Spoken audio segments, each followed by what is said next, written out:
God's covenant with Israel. After God led the Israelites through the Red Sea, He led them through the wilderness to a mountain called Sinai. This was the same mountain where Moses had seen the burning bush. The people set up their tents at the base of the mountain.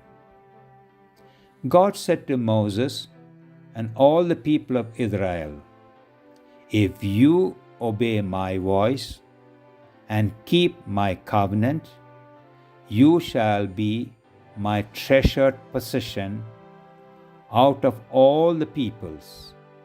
Indeed, the whole earth is mine, but you shall be for me a priestly nation and a holy nation." For 3 days, the people made themselves ready for God to come near to them. Then God came down to the top of Mount Sinai. When He came, there was thunder, lightning, smoke, and sounds of loud trumpets. Then Moses went by himself to the mountain. Then God made a covenant with the people. He said, "I am the Lord your God, who brought you out of the land of Egypt, out of the house of slavery. You shall have no other gods before me. Do not make idols and do not worship them, because I, the Lord, must be your only God. Do not use my name in a disrespectful way. Be sure to keep the Sabbath day holy. In other words, do all your work in 6 days, for the seventh day is a day for you to rest and to remember me. Honor your father and your mother. Do not murder. Do not commit adultery. Do not steal. Do not lie. Do not desire to have your neighbor's wife, his house, or anything that belongs to him." The people all agreed to obey the laws that God had given them. They agreed to belong to God alone and to worship only Him. God also told the Israelites to make a large tent, the tent of meeting. He told them exactly how to make this tent and what things to put in it. He told them to make a large curtain to separate the tent into 2 rooms. God would come into the room behind the curtain and stay there. Only the high priest was allowed to go into that room where God was. The people must also make an altar in front of the tent of meeting. Anyone who had disobeyed God's law should bring an animal to that altar. A priest would then kill it and burn it on the altar as a sacrifice to God. God said that the animal's blood would cover that person's sin. In this way, God would not see that sin any longer. That person would become clean in God's sight.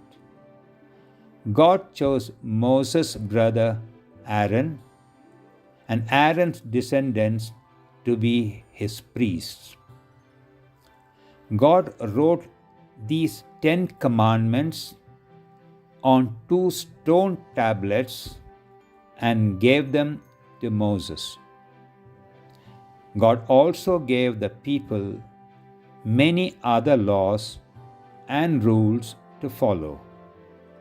But God promised to bless the people and protect them if they obeyed these laws. But He said He would punish them if they did not obey them.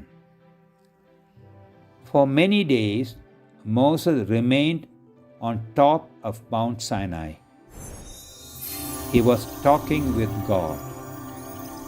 But the people became tired of waiting for him to return to them. So they brought gold to Aaron and asked him to make an idol that they could worship instead of God. In this way, they sinned terribly against God. Aaron made a golden idol in the shape of a calf. The people began to wildly worship the idol and make sacrifices to it. God was very angry with them because of their sin. God told Moses He wanted to destroy them. But Moses asked God not to kill them. God listened to his prayer and did not destroy them. When Moses came down from Mount Sinai, he was carrying the 2 stone tablets on which God had written the 10 Commandments. When Moses saw the idol, he was so angry that he smashed the tablets. Then Moses burned the idol and ground it into powder. He threw the powder into a stream and made the people drink the water. God sent a plague on the people, and many of them died. Moses made new stone tablets for the 10 Commandments to replace the ones that he had broken. Then he climbed the mountain again and prayed that God would forgive the people. God listened to Moses and forgave them. Moses came down the mountain with the 10 Commandments on the new tablets. Then God led the Israelites away from Mount Sinai towards the promised land.